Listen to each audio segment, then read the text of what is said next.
وبركاته. بسم الله الرحمن الرحيم. الحمد لله رب العالمين، والصلاة والسلام على أشرف الأنبياء والمرسلين نبينا محمد وعلى آله وصحبه أجمعين. أما بعد، د مؤمن بنده خویونه بیانیدو د قرآن او د حدیث برنا کی. دا د هغه خلکو خویونه دي، د هغه خلکو کارونه او صفات دي چې هغه خلک جنتیان دي، او هغه خلک دي چې الله ورسره محبت کوي او دغه خلک د الله سره محبت کوي. په هغه سلسله کې څوارلس خویونه بیان شوي او اخرنۍ خبره دا وه چې مؤمنان نیکان خلک وخت په وخت د خپل ځان سره حساب کتاب کوي چې ما د سبا دپاره څه لیږلي دي، ما څه کړي دي او څه مې نه دي کړي، او زما چې دا کم طریقه کار دی نو زه د ګټې په لار روان یم او که نه زه د تاوان په لار روان یم.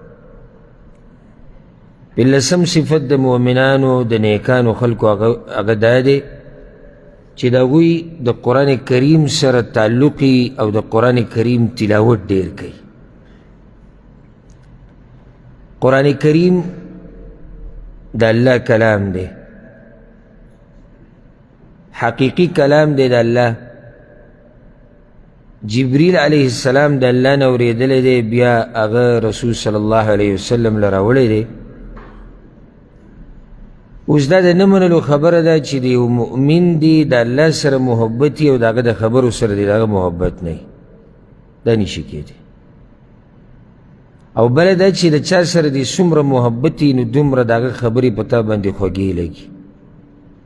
دا د محبت سره تعلق ساتي. په دې عبادت کې یو اهمه مسله هغه محبت دی د الله سره. یعنی عبادت سړی هله کوي چې کله یو سړی د الله سره محبت لري، اوس چې څومره دا محبت دی ستا په سینه کې د الله سره، څومره تعظیم دی ستا په سینه کې د الله دپاره، څومره یره ده د الله نه ستا په سینه کې، دومره به ستا بندګي ډېرې او دومره به کموي.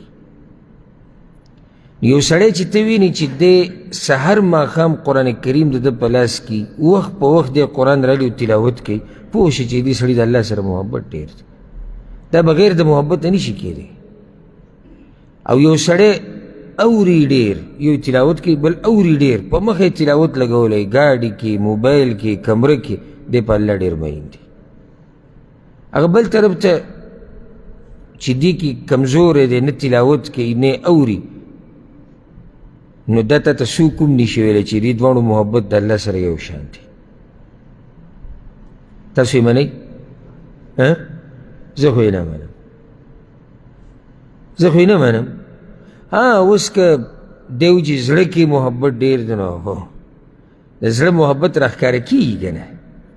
د زړه محبت په اندامونو باندې راښکاره شي. دی چې د قرآن په مخ اوري او کله ورته جاړي او کله چې دی وایي کې سوچ کوي او کله په درس کې ناستي او کله یې ترجمه یې زده کوي او کله یې اوري او کله یې بل ته ښیي، خو دا محبت دی د الله سره. او د الله خو اوچت مثال داسې دی، مخلوق ته وګوره، لکه اوس یو سړی په خپله ښځه باندې میني، نو دا بعض پکې شتي د هغوی دا کارنامې دي، سحر ماښام هغوی د ښځې سره لیږي په ټلیفون. نو دې دپاره دی موبایل هم الي، دی نیټ هم لګوي، دی خرچه هم کوي، هر څه کوي. ولې ځکه چې د دې ښځې سره محبت دی نو د هغې دا خبرې پرې ښه لګي.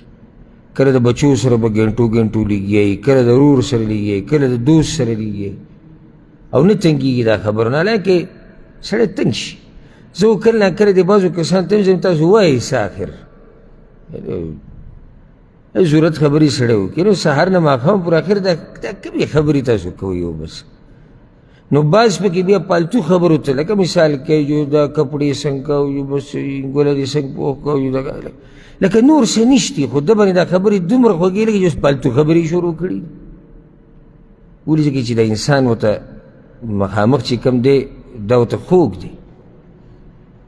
کله چې یو مخلوق په خپل رب باندې میني که نه، او یو مؤمن په خپل رب باندې میني، د هغه دا خبرې پرې خوږې لګي. او دی وی چې ما اورېدې او ما تلاوت کولی او ما یې زده کولی دا د شوق نه ختمېدونکی شوق دا د مرګه پورې دا بعض بوډاګان به م لیدلي غټې غټې چشمې به یې لګولي قرآن دا ټکی ورته نه ښکاري او سم یې ځان ته نږدې کړی او لګیا سهار هم جومات کې ناستي ماښام هم ناستي دا الله سره محبت دی او دا شوق ما یې نه ختمېږي د آخري وخته پورې لګي او بیا چې ورسره سوچ کوي لکه هغه یو ویډیو دی سپین ګیري چلیږي یو عربی دی عرب بیا دي کې زموږ نه مخکې دي بیا د دوی سپین ګیري زموږ د سپین ګیرو نه تکړه دي او دا حقیقت دی نو هغه چېرته جومات کې ځان له پټ ناست دی چېرته چا ته ویډیو کړې ده څوک به خوا کې ناست اگر یې به څه باندې پوهېدو چې ما نه څوک ویډیو کوي یا نه کوي په زوره زوره تلاوت کوي ورسره سم جاړي او چې کوم ځای کې د جهنم باس راشي او د الله نوم راشي ورسره سم په ژړا شي دا اوس د ده په باره کې تاسو څه وایئ دی به خپل رب مین نه چې په دې عمر کې یو سړی بیماري په هډوکو باندې دړي دماغ یې کمزوري زموږ ځوانان قرآن ته نه کیني زموږ هغه ځوانان چې دی ستړي شوي دي د هغوی په ملا باندې دردونه دي د هغوی ژبې پیړې شوي دي په ځوانۍ کې او دا سپین ګیری ناستې او جاړي او دا غټې غټې چشمې یې لګولي او قرآن ورته نه داسې ځان ته نیولی داسې یې نیولی ګوري خو دا محبت دی د الله سره نو دا د نیکانو بندگانو صفت دی چې دوی د قرآن تلاوت ډېر کوي دا یو عظیم الشان عبادت دی او زه تاسو ته دا وایم چې د الله شکر ادا کوي شکر چې رب العالمین غوره کتاب هغه موږ ته رانصیب کړی دی په آسماني کتابونو کې غوره کتاب الله موږ له راکړی دی او دغه غوره کتاب یې په هغه رسول او پیغمبر باندې رالیږلی چې هغه په دې پیغمبرانو کې غوره پیغمبر دی او په هغه میاشت کې رالیږلی چې هغه په دې میاشتو کې غوره میاشت دی او په هغه میاشت کې په هغه شپه کې رالیږلی چې هغه په هغه شپو کې بیا غوره شپه ده نو کوم سړی چې بیا د دغه قرآن سره تعلق ساتي نو هغه بیا په دې مؤمنانو کې غوره مؤمن دی قرآن کې دې نعمت طرف ته ډېره اشاره الله کړې ده چې ما په تاسو باندې رحم کړی دی چې دا قرآن ما تاسو له درکړی دی بلکې الله پیغمبر ته دا خبره کړې ده چې دا ما په تا باندې لوی احسان کړی دی چې ما دا کتاب تاله درکړی دی الله وایي سورة الشورى کې وكذلك أوحينا إليك روحا من أمرنا الله وایي دا وحي موږ تا ته درولېږلی زموږ په اجازت سره الله وی زمانگ پا امر سر ما كنت تدري ما الكتاب ولا الإيمان پیغمبر وی تخو دینا خبرم نوی چی کتاب لا ستوی و ایمان ستوی احسان ده ده اللہ ده الله احسان ده پا دی رسول باندی کنه ده احسان ده که اللہ ده کتاب نوی ورکڑی اگه ده کتاب پیجندو که اللہ ورطا ده ایمان نوی خولی اگه پیجندو نه نو چې په پیغمبر احسان دی نو داغه په امت به احسان نه بیا دغه احسان جواب موږ داسې ورکړو چې هغه کتاب موږ شاته پرېښودی ته اوس دې ته سوچ وکړه که نه چې الله د سره دومره ښه وکړو چې غوره کتاب یې ستا په نصیب کړو او هغه کتاب باندې دوړه پرته ده تا ورته شا کړې ده سره رالې نه دا تا د احسان په بدله کې احسان وکړو که د احسان په بدله کې دې بې وفایي وکړه بے وفائی دی وکړه څوک د سره ښه وکړي خلک ورسره ښه کوي رب العالمین د سره ښه وکړو نو بیا ښه دا دی احسان دا دی الله دې ته ضرورت نه لري ته ورسره ښه وکړي او نه ستا دا ښه هغه له فایده ورکړي خو د دغه احسان جواب دا دی چې ته بیا د دغه قرآن قدر وکړي هغه خپلې سینې ته جوخ کړي وخت په وخت د هغې تلاوت کې ځان پې پوه کې ترجمه یې زده کې تفسیر یې زده کې خلکو ته یې بیانې عمل پې کې او څومره چې د قرآن د تلاوت ډېرې نو دومره خوند ډېرېږي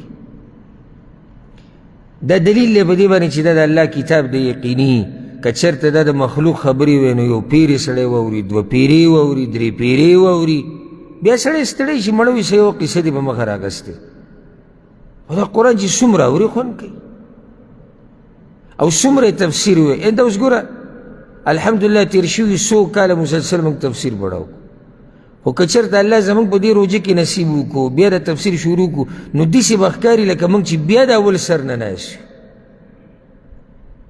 یو کس پکې هم دا نه وایي او نه به زه دا وایم چې یاره دا خو موږ څو پیرې ویلی، بلکې بیا ورته موږ په جذبه کې یو لکه موږ چې اول پیر د قرآن کریم ترجمه او تفسیر ته کښېنو. که نه داسې نه وي دلیل دی په څه باندې؟ دا د الله کتاب دی. نو چې څومره یې وی خونې ډېرېږي او چې څومره یې وی زړه به دې مطمئن کېږي او دې نفس ته او دې بدن ته دې زړه ته به دې سکون میلاویږي. الله په قرآن کې دا خبره ذکر کړې ده الذين آمنوا وتطمئن قلوبهم بذكر الله ألا بذكر الله تطمئن القلوب. رو ربني كده دي زنا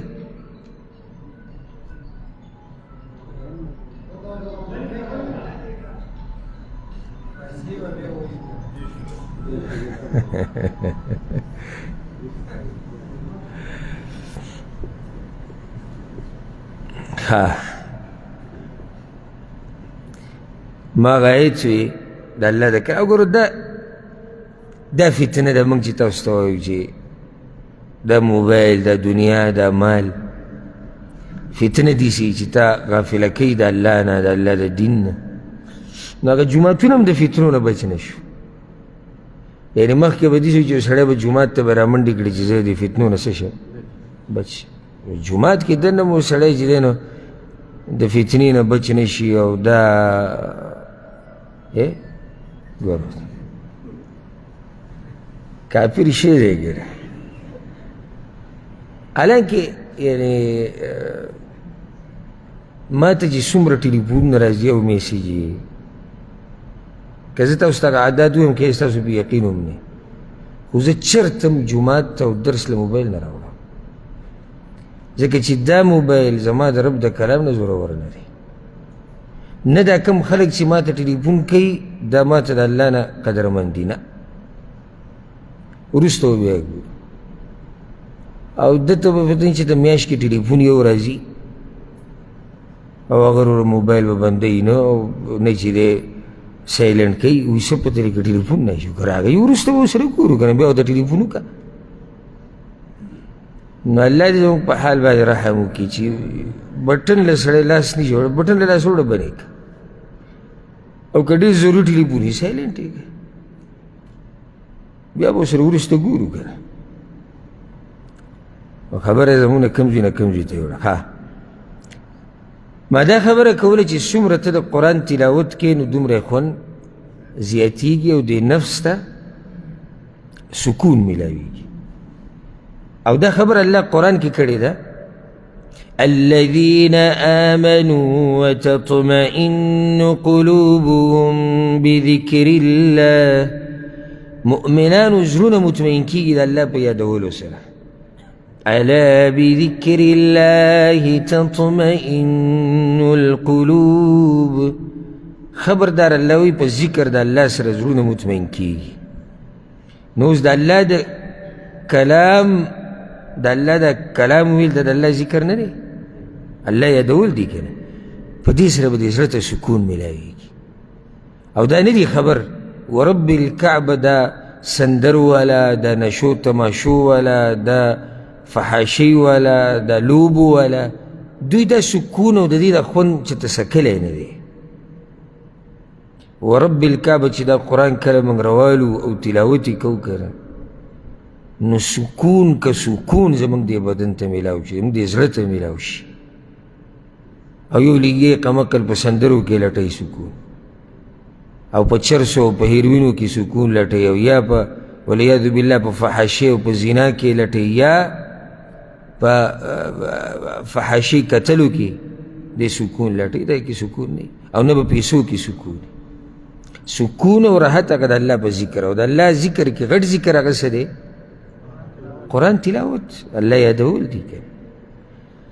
ها ورسره دا چې څومره ته د قرآن تلاوت کې خوند درکوي او چې خوند درکوي نو ته به کوشش کوې چې په دې الله په دې کلام اخر ځان پوه کړي چې دې کې دا دومره خوند دی دا وایي الله سره. لکه یو شی چې تا له ډېره مزه درکړي او د یو خبرې تا سره ډېر قدري نو ته په خلکو پسې ګرځې. زمونږ خواله ډېر راغلي یو پاڼه راوړي یا موبایل کې میسیج راغلی عربۍ ژبه کې اجي وایي چې دې به څه مطلب وي.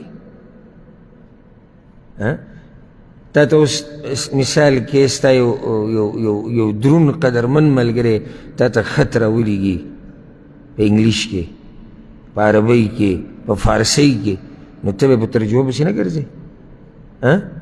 ولې؟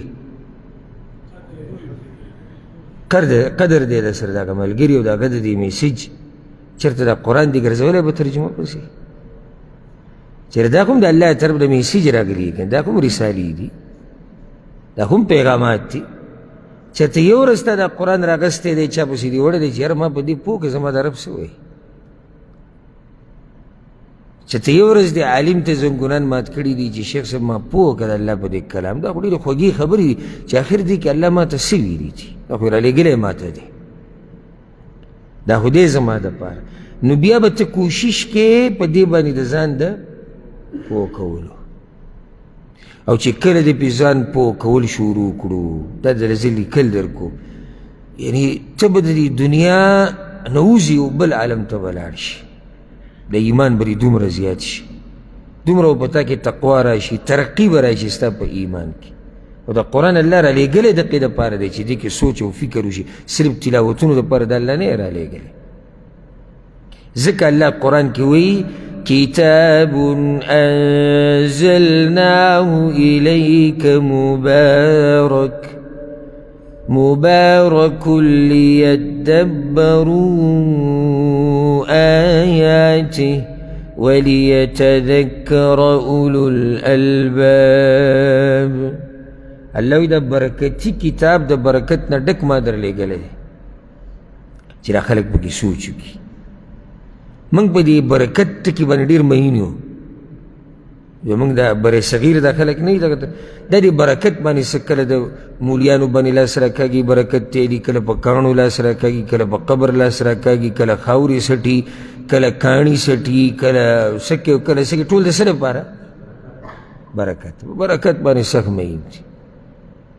و چې تو ته چې دا کتاب برکتي دی برکتي دی تعویض به دې جوړ کړو که برکتي خو دی یا به په کور کې کېدو نو کور ته به نقصان نه رسي یا به پسې جوړ کېدو چې ګاډی نه جنګېږي دا خو محبت نه دی د الله د کلام سره دا خو تاسې خپل یو دغه پې کې چې یعنې زه د مصیبت نه بچ شو زه د بد نظر نه بچ شو زه د جادو نه بچ شو دا کټ مقصد دې هر څه نه به د الله بچ کړي خو ستا ګټ مقصد هغه به د الله راضي کولي که په تا حادثه راځي او که نه راځي او په تقدیر کې لیکلی شي الله به د حفاظت وکړي دا زموږ ایمان دی خو ستا مقصد هغه به د الله راضي کولي هغه اجر ګټلی د هغې نه بعد به نورې خبرې راځي.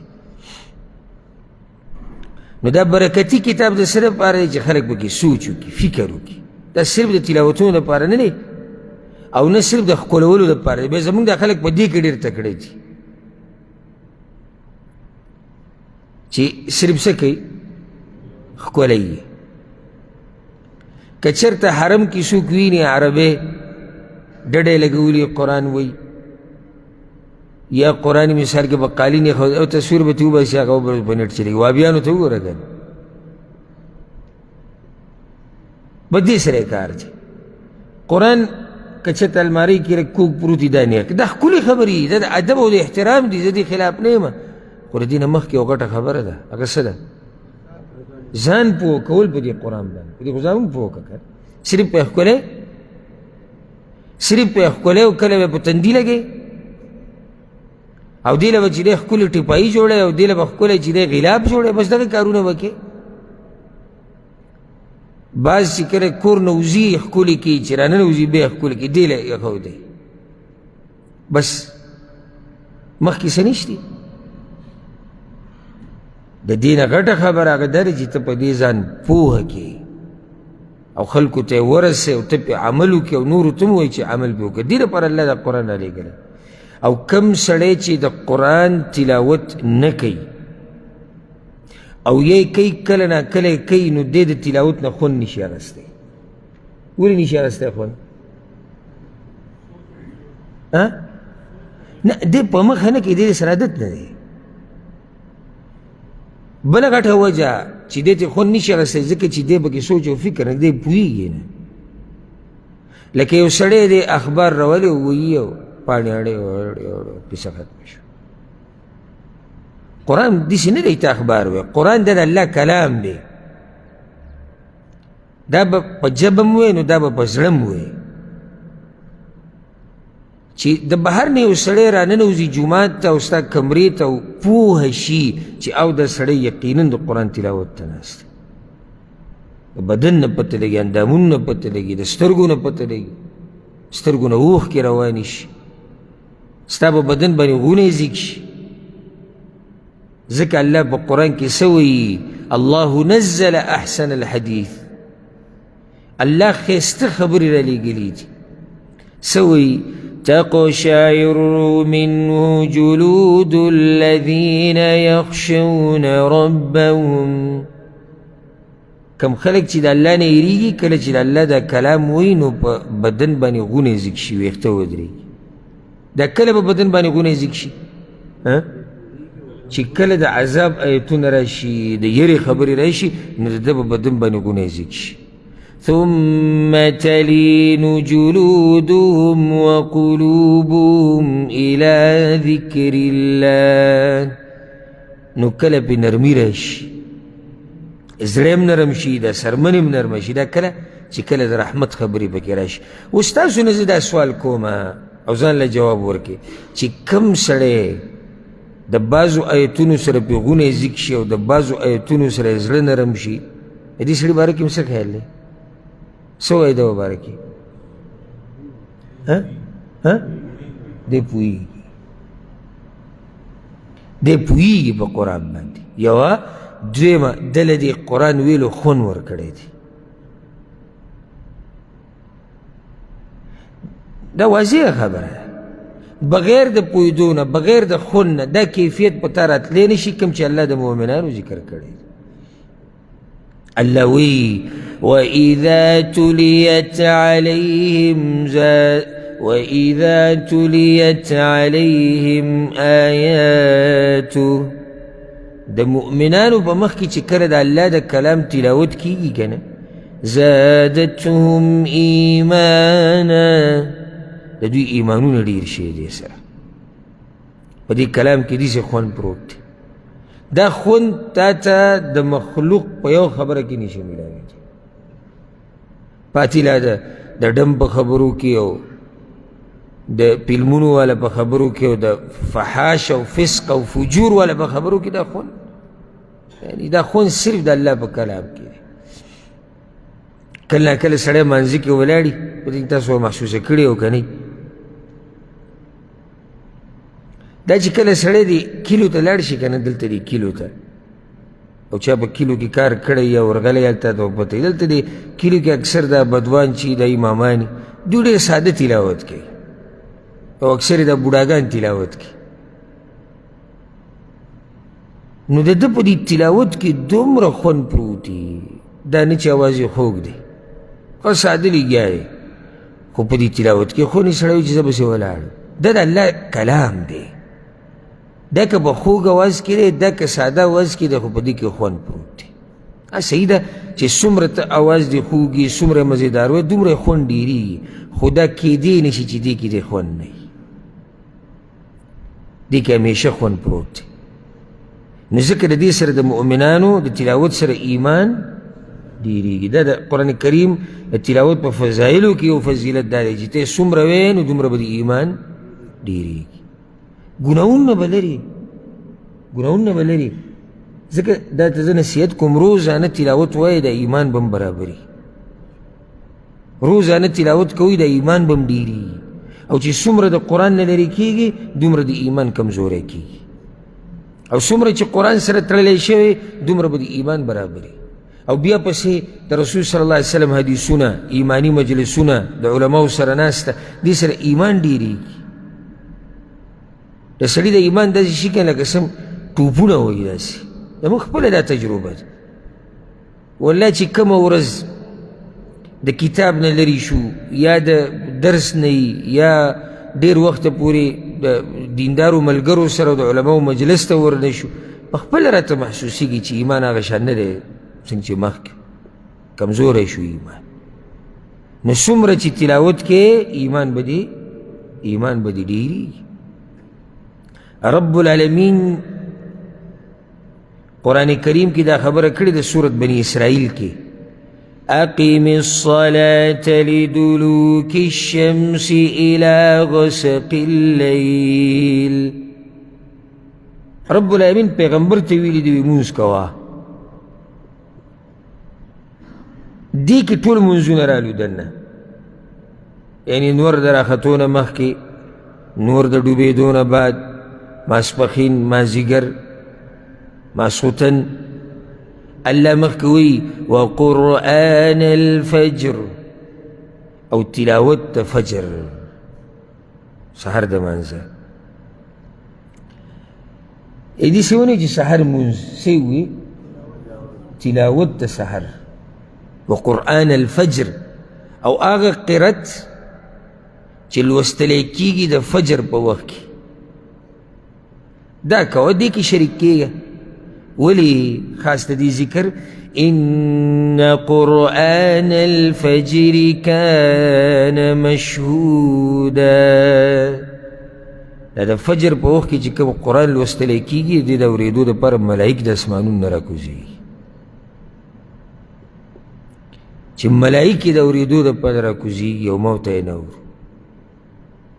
موبایل هغه به ډکي د پالتو قصو نه، د پالتو کلیپونو نه، د پالتو ویډیوګانو نه، پکې تلاوت ولې نه وراچي؟ پکار دا وه دا باني دي پالتو د ټولو. زه ګورې زه پکې دا مخ ملازره چا نه کومه چې دا خاص ملګری دی او دا پردی دی او دا لرې دی او دا نږدې، زه دا ټول یادوم. دا پالتو باني دي ستاسو ټولو، د الف نه د یا پورې. چېرې زه قرآن نشم زده کولی او یا ما نه وخت تللی، څه شي تا نه وخت تللی؟ پخوا بله دا و چې استاز به دې کتو او استاز خواله به تلې. اوس که ته د استاز خواله نه ځې او ټیم د سره نه یو، یا د سره پیسې نه یو، یا د سره ګاډی نه یا نوره مسله، دې موبایل کې قرآن ډاونلوډ که پوره روزانه یو څو ایتونه اوره او بیا یې وایه. دا هم نشي کولی. ستا سره څه بانه ده؟ هغه بله بانه سره شتي چې دا موبایل دې دومره جاخونه ډک کړی دی، ولې په دې کې د قرآن کریم تلاوت نشي راتلی؟ او اوس خو سبحان الله څه یعنې ترقي شوې ده، ترجمې والا به کې هم شتي. یعنې قرآن ډاونلوډ که تلاوت به کېږي، ورسره ترجمه به هم کېږي. په دې کې هم ته وایې چې ما ته موقع نه میلاوي؟ دومره موقع هم تاسو سره نشته.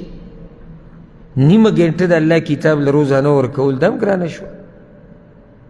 او ته مې دا ساتو چې بس چې الله دې هر څه موږ له راکړي، او موږ د الله دپاره دومره څه نه ورکوو چې نیمه ګنټه، لس منټه، شل منټه د روزانه موږ په ځان لازم کوو. پالتو وخت مه ورکوئ د الله د دین دپاره. دا راته م ووایم ګورې، لکه پالتو وخت څنګه زه به هله درس کې کښېنم که زه فارغه وم، دا خو تا وخت نه دی ایستی. دا خو که ته فارغه وي، کار دې نه و، ملګری نه و، طبیعت دې ښه و، نیچ نه و، بل څه مصروفیات نه و، ته به هله درس ته راځي. دا خو تا پالتو وخت ورکړی.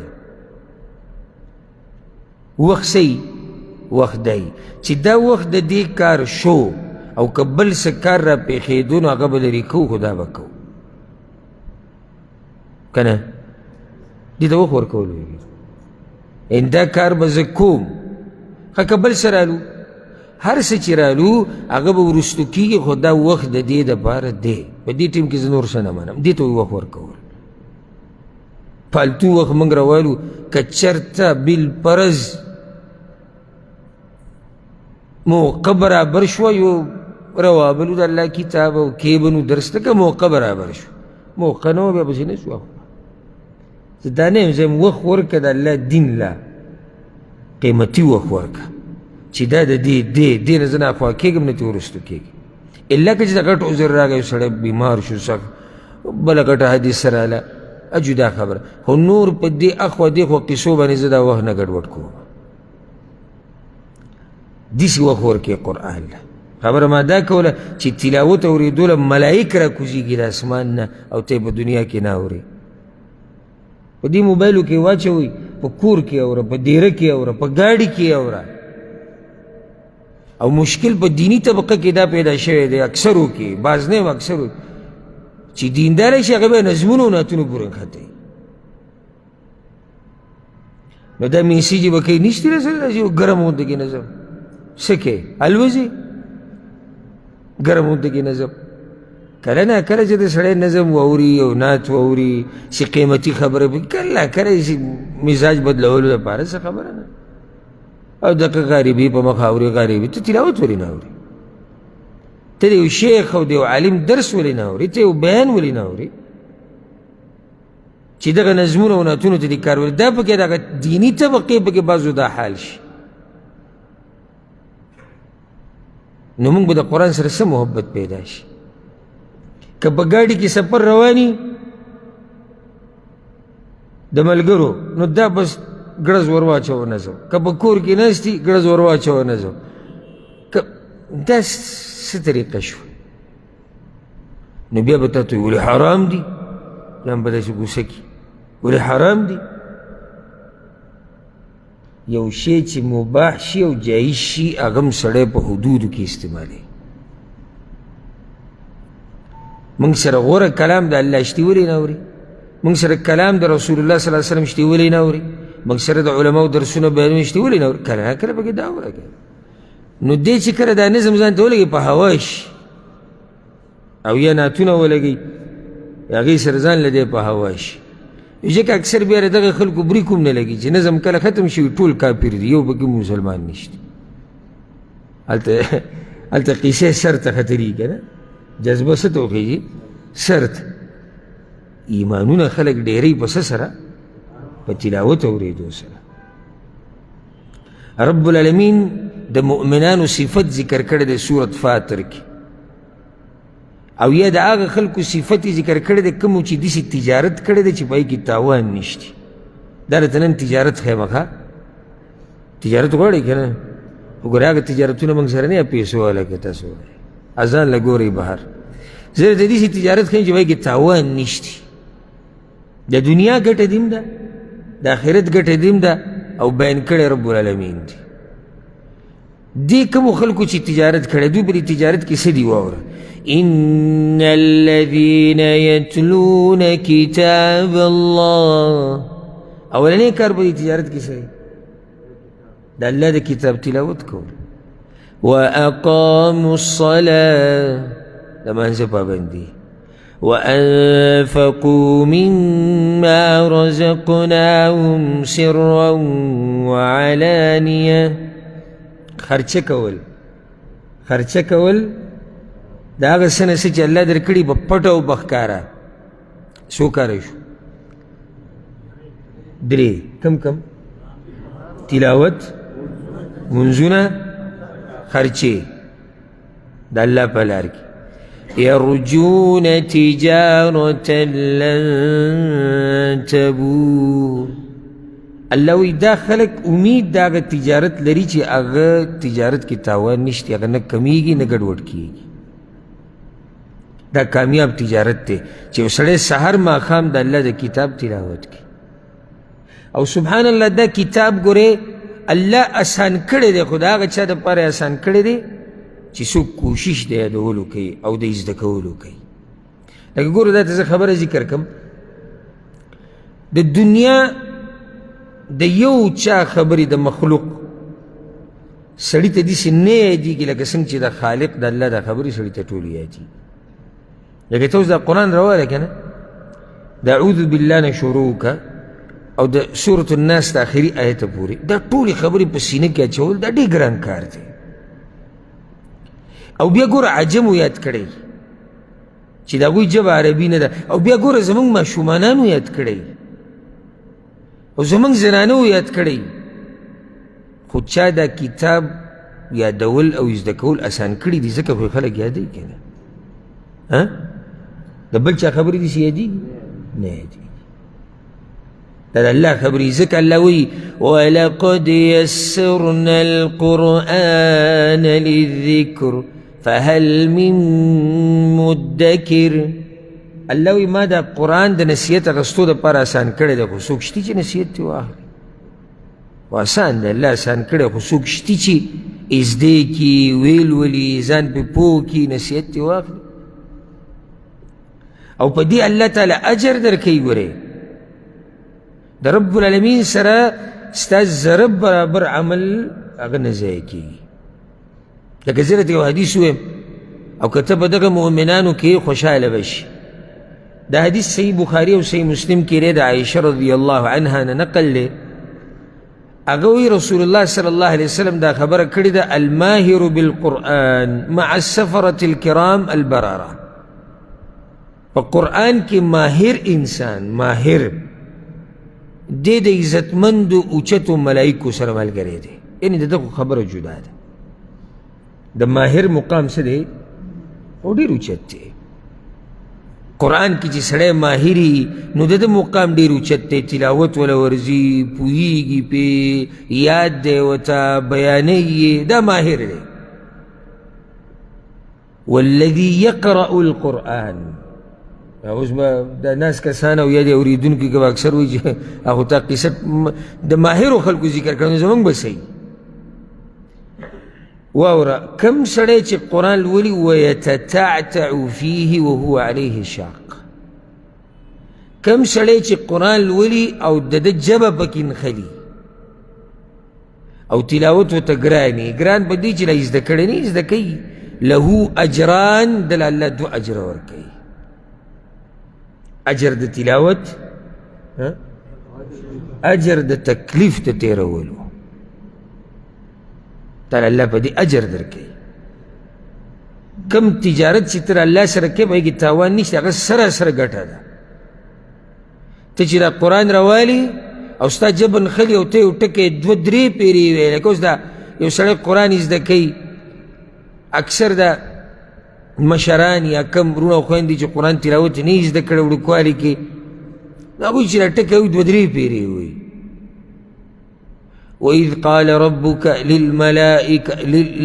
للملائكة ملائكة او دې لیکي ژبه یې نښلي، دې سړي له الله اجر ډېر ورکوي، ځکه چې دې محنت کوي، کوشش کوي. قیامت په ورځ که رب العالمین د دې انسان نه تپوس وکړي چې تا تلاوت نه کړی، الله ما کوشش کړی او لګیا وم په مخ. بیا څه خبره خو یشتي که نه، څه کار خو یشتي، محنت خو کوي، لګیا دی. نه بخپه مولوي صاحب زموږ دا ژبې پیړې شوي، نو دا ناشنا ژبه د پیړه نه شو چې ته د مزدورۍ دپاره او د دنیا دپاره، خو چې قرآن خبر راشي نو د 20 کالو هلک به تا ته وایي زما نه وخت لري. تعجب به په دې وکړي. او دا خبره زه بار تاسو ته ما ذکر کړې ده چې دا فیسبوک، یوټیوب، ټیک ټاک دا نومونه نوي راووتو یو څو کاله کې مشهور شو، خلکو یې زده کړو. چا دا وایي چې ژبه م پیړه نه. سپین ږیری د 80 او 70 کالو هغه به کوم پېژني چې شعر څه ته وایي، لایک څه ته وایي، لیوني هم دا پېژني چې شعر څه ته وایي. ولې ځکه چې شوق یې دی دې شي سره. چا چې د الله د کلام سره شوق یي هغه یې زده کوي، سهار ماښام هغه یو کوي، هغه وایي زه را تلاوت یې زده کوم، زه یې ویم. او داسې ډېرې واقعې دي. وخت په وخت ما تاسو ته ذکر کړي، یو زنانه د 80 کالو په عمر کې قرآن یاد کړی و. یو بوډا چې انټرویو یې اخیسته 80 کاله د هغه عمر و، هغه قرآن یاد کړی. او زه یو ځای کې استاذ مخکینی خبره ده، قرآن به ما خو عربو هلکانو هغوی ته ما خو موږ سره به سپین ږیری کېناستی و نو هغه به آیت نیم چېرته یاد کړی و هغه به یې ما ته واوره بیا به ته ما بلوخو هسې پوره هفته کې به هغه په پنځه ورځې به وي په هفته کې یعنې سبق په دې پوره هفته کې به قریب 2 یا 3 آیتونه یاد کړو بیا چې یو بل هفتې له راغی نو هغې کې به هم داسې خطا شو غریب به مسکی به شو ما ته به بس ګډوډ شي رانه ما هغه ته یعنې هغه به دا خبره وکړه ما به په زړه کې دا وویې چې مشره ګډوډ شوی ته نه یې ګډوډ مونږ یو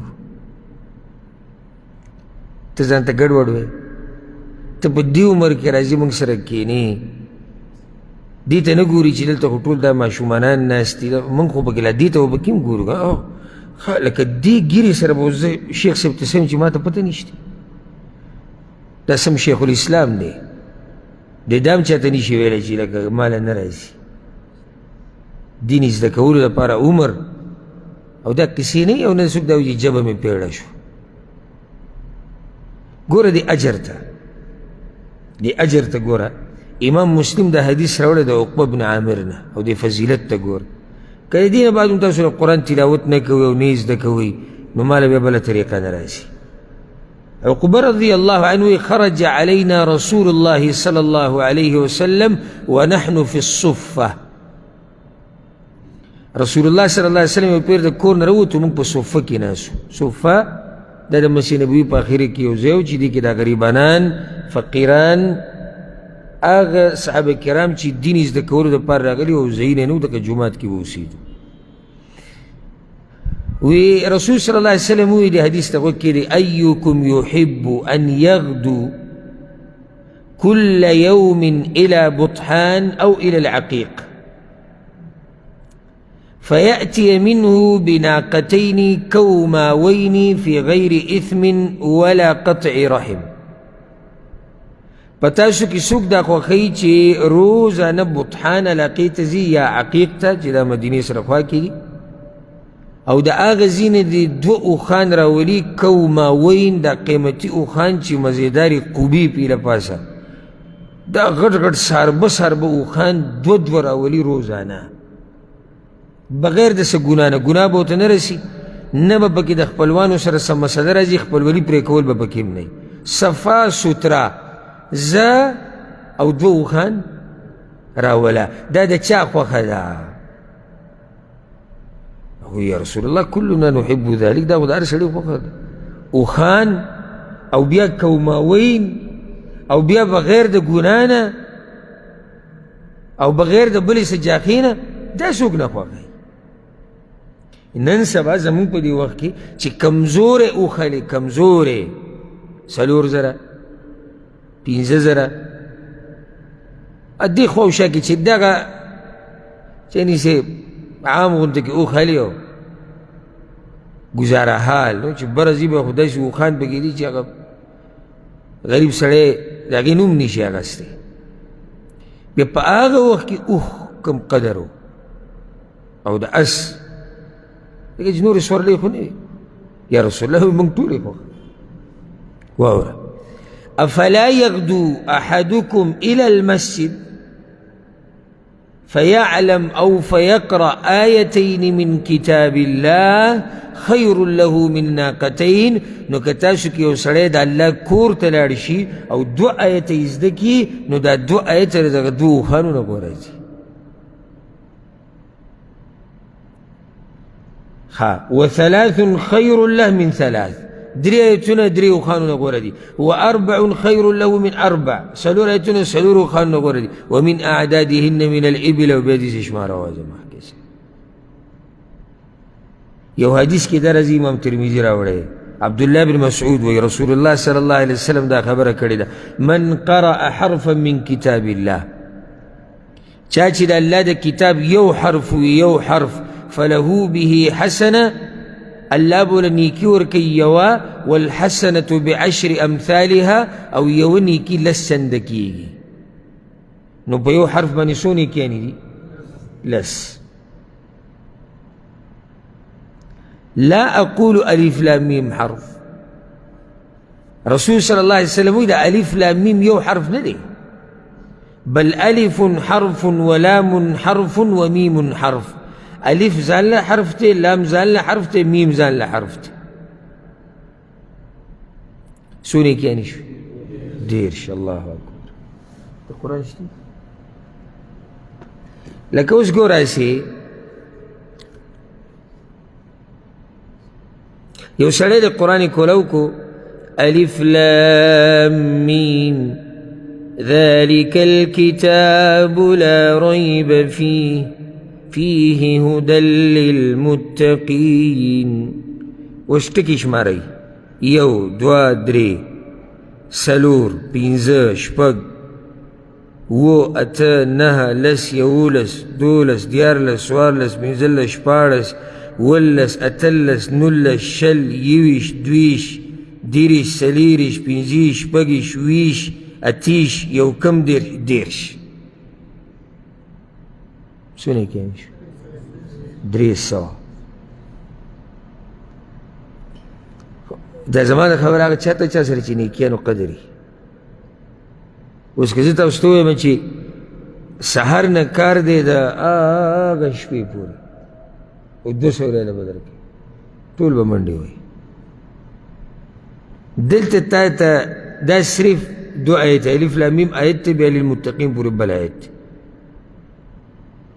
دا ما تعدی کې دا ټکي یعنی حساب کړو کېدای شي کم یا زیات وي او د 300 نیکیانې 300 نیکیانې دا تا ته میلاویږي.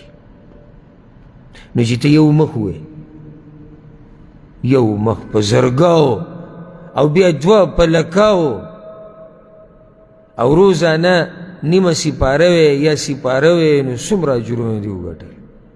او بیا چې ورسره تفسیر اوري، بیا چې ورسره ترجمه یې زده کې او بیا چې نورو ته بیانې او عمل پې کې نیکیانې او نیکیانې دي. رسول صلی الله علیه وسلم وی امام نسائی امام ابن ماجه دا روایت راوړی دی ان لله اهلین من الناس. په دې خلکو کې د الله خاص خلک دي، خاص خلک. صحابه کرام یا رسول الله منهم دا څوک دي چې الله خاص خلک دي؟ وی هم اهل القرآن. قرآن والا اهل الله و خاصته دا د الله خاص خلک دي. که غواړئ چې ځان د الله په خاصو خلکو کې راولئ نو د ځان نه به اهل القرآن یا ځان به په اهل القرآن کې وردننه کې. قرآن والا په څه کې ته به کله په قرآن والا کې راشي؟ دواګانې به کې تلاوت به کې، سوچ به پکې کې، ازده کې به، عمل به پکې کې، نورو ته به بیانې. دا د اهل القرآن صفات دي. د دې قرآن دا تلاوت دا معمولی مه ګڼه ګورئ او د دې قرآن سره ربط دا د غیرتي ذات کتاب دی او د هغه خبرې دي. حدیث کې راځي په صحیح مسلم کې حدیث دی رسول صلی الله علیه وسلم وی اقرأوا القرآن، دا قرآن لولئ تلاوت کوي فإنه یأتی یوم القیامة شفیعا لاصحابه. قیامت په ورځ به دا قرآن د خپل ملګري دپاره سپارش کوي. که غواړې چې په هغه سختو کې او په هغه خولو کې او په هغه ګرمه ورځ کې هغه 50,000 کاله ورځ کې ستا سپارش د قرآن وکړي نو د دنیا کې به تلاوت ډېر کړي. حدیث کې راځي بل حدیث ته امام مسلم راوړی دی رسول صلی الله علیه وسلم وی یؤتى یوم القیامة بالقرآن وأهله الذين كانوا يعملون به في الدنيا. قیامت په ورځ به قرآن راوستی شي او اهل د قرآن والا. په خپله وضاحت کړی دی هغه خلک چې قرآن باندې به عمل کو په دنیا کې. تقدمه سورة البقرة وآل عمران مخې ته بلکل په اول سر کې د کرخې په اولني سر کې به سورة بقرې او سورة العمراني. ولی تحاجان عن صاحبهما د دې خپل ملګري دپاره به د الله سره خبرې اترې کوي. ملګری څوک دی؟ چا چې تلاوت کړی دی، چا چې عمل کړی دی. او ځکه یو روایت کې داسې راځي ګوره الله ته به څه وایي او دا قرآن به د انسان ته څه وایي امام احمد دا حدیث راوڑے پا خپل مسند کے رسول صلی اللہ علیہ وسلم وی دا سورہ بقرہ فضائل ذکر کری دی بیداغین بعد دا خبر کری دا ان القرآن یلقى صاحبه یوم القیامة قیامت پا ورځ به دا قرآن دا خپل ملګری سره ملاو شي کله چې دی دا قبر نه روزي نو دا قرآن به ورته وایي هل تعرفني ته ما پیژنې یو سړي په شکل کې وایي نه یوسف تا نه پیژنم بیا ورته وایي ما پیژنې نه زه تا نه پیژنم وایي انا صاحبک القرآن زه ستا ملګری یم زه قرآن یمه الذي اظمأتک فی الهواجر واسهرت لیلک زه هغه قرآن یم چې زما د لاسه تا شپې شوګیر کړې وي زما د لاسه ته تږی شوی وي د هغه خلکو خبره کوم انشاءالله امید به تاسو باندې به هم دغه ګمان کوم چې شپې هم شوګیر کړي تلاوت لپاره ګمان په درجه کې خبره کوم او تږي کړي به یې دې تلاوت او نن هر تاجر د خپل تجارت سره وایي یعنی تجارت که ګټه کړې ده یو ګټه به یې که تاوان تاوان او نن ته د خپل تجارت سره یې فیعطى الملک بیمینه والخلد بشماله باچایی د جنت بول الله په ښی لاس کې ورکي او په جنت کې همیشه اوسېده بول الله په ګس لاس کې ورکي ویوضع على رأسه تاج الوقار او په سر باندې به ورته د عزت هغه تاج کېښودی شي په عرض محشر باندې ویکسى والداه حلتین لا یقوم لهما اهل الدنیا او د دې کس مور پلار ته یعنی تلاوت ته کې عمل پې ته کې قرآن ته وې ته یادې او ستا مور پلار ته به دا اجر میلاویږي د ده مور پلار ته به کپړې واچولی شي داسې کپړې چې دا ټوله دنیا چې کې د هغې قیمت پې نشي ادا کول هغه مور پلار به وي بیم کوسینا هذه دا موږ ته په څه باندې دا دومره قیمتي کپړې میلاو شو نو ورته به وویلی شي باخذ ولدکم القرآن ستا بچی قرآن تلاوت کو ستا بچی په قرآن باندې عمل کو ستا بچی په قرآن باندې ځان پوه کو د هغې د لاسه بیا به ورته وویلی شي اقرأ واصعد في درجة الجنة وغرفها قرآن لولا تلاوتی کوا د جنت په مرتبو او په کمرو کې برخیجه فهو في صعود ما دام يقرأ هذا كان او ترتیلا رسول صلی الله علیه وسلم وی بس دی به رواني برا روان بی که دا تلاوت دی زر زر کوي او که ورو ورو کوي دا د تلاوت اجر دی او ځکه حدیث کې راځي بل حدیث کې امام ابو داود راوړی دی رسول صلی الله علیه وسلم وی قاری د قرآن او په قرآن باندې عمل کوونکې او صاحب د قرآن ته به قیامت په ورځ ویلی کېږي اقرأ وارتق ورتل كما كنت ترتل في الدنيا فإن منزلك عند آخر آية تقرأها قرآن وایا لولا په ښایسته اواز سره وایا په ترتیل سره وایا او ښې جبره او ستا په جنت کې ځای د هغه اخرني آیت سره دی چې ته به یې وایې ځکه دې نه دا مسله راوځي چې د قرآن په مرتبه د جنت په مرتبو کې ته دومره اوچتې څومره تا ته د قرآن ایتونه یاد دي دا اوس په تا باندې دا خبره ده چې ته څومره مرتبو ته ځان اوچتول غواړي هسې لا بعضو پکې دا هم نه چې خوشحاله به وي چې موږ ته سوره اخلاص یاد دی او ډډه یې دې ته لګولې ده او سورة الناس سورة الفلق مرتبی که ډیرول غواړي په جنت کې اوچتول غواړي خپلې مرتبی نو د قرآن آیتونه چې څومره تا ته یاد وي څومره درته ډېر تلاوت کې دومره به ستا مرتبې اوچتي رسول صلی الله علیه وسلم وی په صحیح بخاری کې دا حدیث ته د عثمان بن عفان مشهور روایت ته خیرکم من تعلم القرآن وعلمه په تاسو کې غوره انسان هغه څوک دی چې قرآن یې زده کوي او نورو ته یې ښیي دا غوره انسان دی دا نه دی ویلي رسول صلی الله علیه وسلم چې غوره هغه دی چې هغه مال یې ډېر دی یا نسب یې زورور دی یا ښایسته دی ښځې ډېرې دي بچي ډېرې غوره هغه دی چې قرآن یې زده کوي او نورو ته یې ښیي ځکه دلته د حسد ګنجایش هم شته، خو موږ به دې کله حسد کوو. زموږ حسد خو چې بل وګوري چې یاره مزدوري ډېره کوي یا ګاډی ورسره مزېدار دی یا ځمکه بس د خولې نه مو ورته لاړې سایسي. که رواني دا بعضو مې لیدلي که نه کلي کې چې رواني به دا ټوپۍ به یې د سر نه ولیږي، د یو بلډینګ ته به ګوري دا درې چته اچھا او دغه څو کمرې او دغه کیسو کې وګوري. رسول صلی الله علیه وسلم یو دا حدیث صحیح بخاري صحیح مسلم کې د عبدالله بن عمر رضی الله عنهما وی لا حسد الا فی اثنتین، حسد نه دی جایز مگر په دوو خبرو کې، دې ته غبطه وایي. رجل آتاه الله القرآن، هغه سړی چې الله ته قرآن نصیب کړی دی، فهو یقوم به آناء اللیل و آناء النهار، سحر ماښام دا سړی د قرآن تلاوت کوي او ته د ارمانو کې چې داسې تلاوت ما سره وې، داسې قرآن ما ته یاد وې، داسې اواز زما وې، داسې علم ما سره وې، ما به هم دا تلاوتونه کولی، ما به هم نورو ته ښوی، ما به هم خلکو ته بیانوی.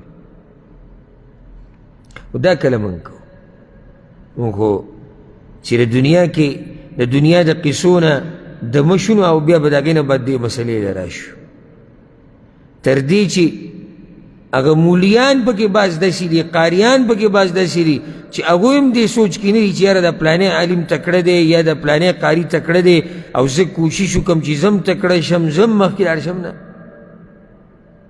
نو چې زمونږ دیني طبقه د دنیا نه متاثره کېږي او د خلکو د ګاډو نه او د بنګلو نه، ځکه سلف صالحینو به وی د چا دنیا ته به نه پسخېږي. او چې که دا صفت الله تعالی در کړی که نه باچایي ورب الکعبه دا د باچایي ژوند دی. که څوک راته وایي چې یاره مثال کې دا ګاډی دی اوس زه اوس څوک د ده کور دی 18 کمرې 18 نه 36 کمرې دي چې زه څه وکړم، الله دې له ښه ډېر ورکړي.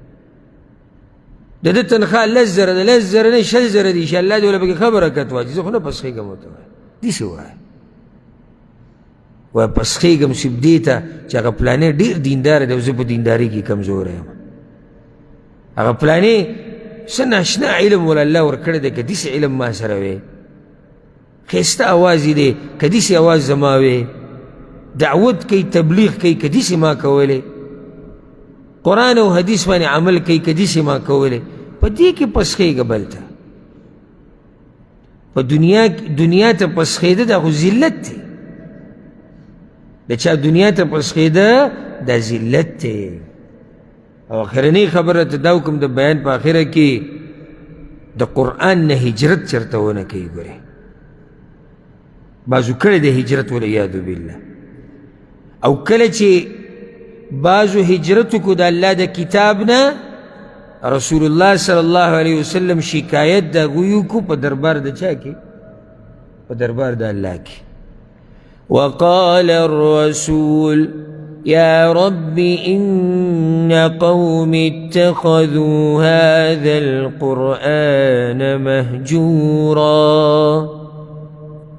او رسول الله ته ووی ای زما ربه زما دې قوم خو د دې قرآن نه هجرت کړی و، ستا مرضي ده ستا مرضي ده، خو که په دغه شکایت کې دننه رالي نو شکایت درج کړی رسول صلی الله علیه وسلم دی او په دربار د الله کې دی، او ستا خپله مرضي نور ښه هوښیار یې په هر څه پوهېږئ. رب العالمین زورنه ورکړې ده هغه خلکو له په قرآن کې، کومو خلکو چې قرآن ته شا کړې ده، تلاوت یې وله پرېښودی دی، عمل یې پې پرېښودی دی. لکه الله سبحانه وتعالی قرآن کې څه وایي؟ وقد آتیناک من لدنا ذکرا. ای پیغمبره موږ تاله در کړی د خپل طرف نه نصیحت. نصیحت څه شی؟ قرآن دی که نه؟ واوره دا سورة طه کې دي من أعرض عنه فإنه يحمل يوم القيامة وزرا. چا چې د دې قرآن نه مخ واړو د قیامت په ورځ به د ګناهونو درانه درانه بوجونه د په شا کړي ور روان. په بل ځای کې الله دا خبره ذکر کړې ده ومن أعرض عن ذکري فإن له معیشة ضنکا. چا چې زما د قرآن نه د تلاوت نه د ذکر نه مخ واړو ژوند به یې لنډ تنګي. وګورئ د خپلو ژوندونو ته، وګورئ خلکو د ژوندونو ته. ورب الکعبه چې د اکثرو خلکو د ژوندونو نه خوشحالیانې تېري. او ما ته پته لګي زمونږ خواله خلک راځي،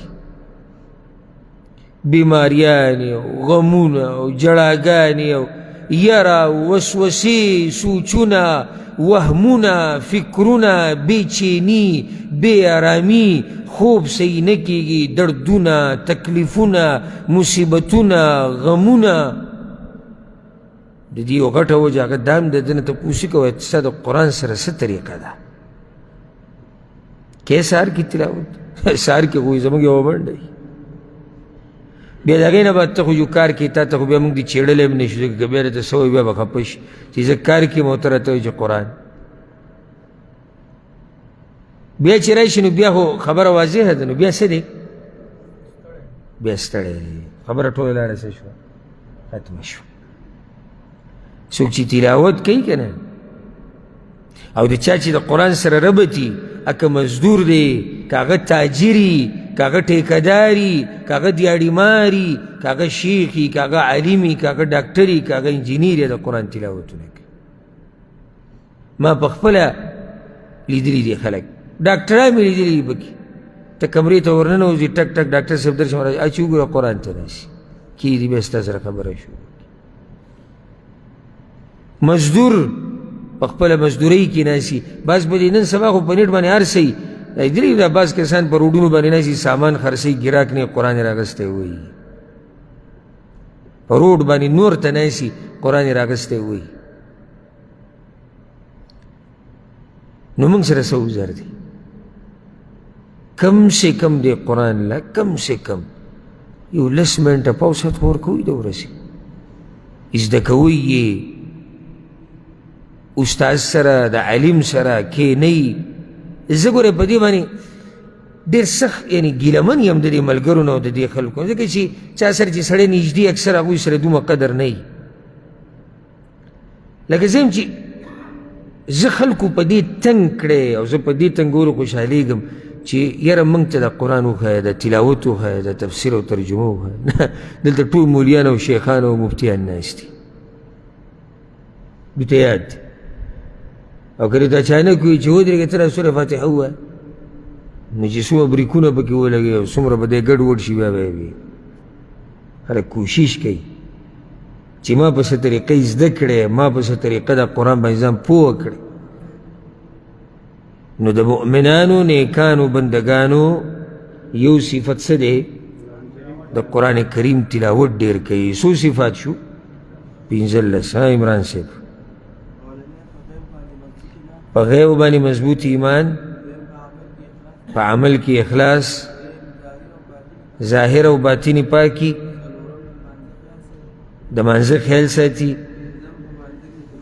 پنځم په مانځه کې خشوع، شپږم د شپې الله ته ودرېږي، اووم د الله په لار کې خرچه کوي، اتم علم زده کوي، نهم د پیغمبر صلی الله علیه وسلم تابعداري کوي، لسم وخت په وخت مرګ رایادوي، یولسم په نیکو اعمالو کې تعدي کوي، دولسم صبر کوي، دیارلسم عجزي کوي،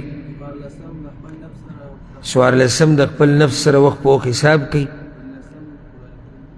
پنځلسم د قرآن کریم تلاوت ډېر کوي. او دا دعا ستا دپاره خاص الله دې په تا کې دا 15 صفات راولي او خاص ته دپاره په دې ځکه چې د کوشش او محنت دی چې سړی مسله یادوي او کومه خبره چې ورته بیانېږي هغه یادوي. رب العالمین دې موږ له په دې خبرو باندې عمل کولو توفیق راکړي. هذا والله أعلم وصلى الله وسلم على نبينا محمد وعلى آله وصحبه أجمعين.